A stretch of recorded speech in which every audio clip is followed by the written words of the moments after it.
everybody, Mike here again from Black Dog Education with another installment of Office Hours. Now, today's question, again, I think was another Facebook question. It came in from Nancy, and her question was more general.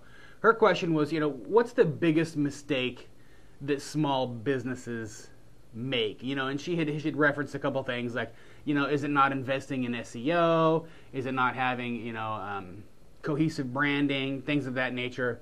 And I've been a small business owner for 15 years. I've opened up and I've started multiple businesses. So I've kind of gone through this process, and as I go through the process more and more and more, I learn more and more and more.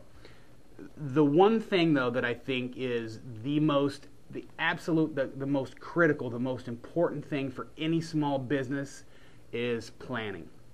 And I know that it's not sexy. And I know that, it's like, oh, I thought there was going to be some big, huge key. But it really is planning, because what we've noticed, or what I've noticed over the last, 15 years of my business experience has been, if you don't have a plan, then you don't have something to measure against.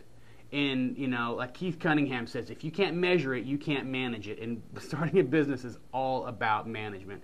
You've got to understand what's going on, because sometimes you can have a great idea for a business, but if it doesn't make sense or if it's not profitable, sometimes you got to hang it up. I've actually had a couple of instances like that where the idea was great, saving people lots of money, but it was too much to get into. It was a money-losing situation, and we just couldn't afford to support it for that long.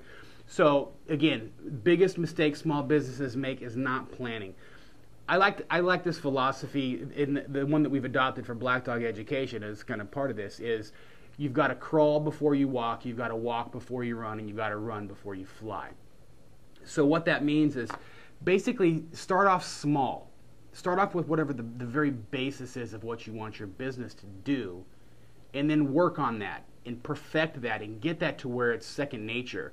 And then you can start adding additional pieces, and then you can start adding in referral programs, and then you can start adding in, special programs for your customers. Then you can start adding in employees, and then you can start doing all this other stuff and add these pieces in slowly. Instead of trying to do 15 things all at once and going crazy, do the very core, do the very minimum amount that you need to do. That's your first phase plan. And then from that point in time, you can go ahead and start adding on and start growing.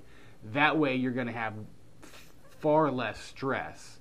You're going to be far better at what you do, and the end result is going to be that your customers are going to be a lot happier, and they're going to turn around and tell their friends, and really that's what we want, right? So anyway, Nancy, thank you very much for your question. Really appreciate it.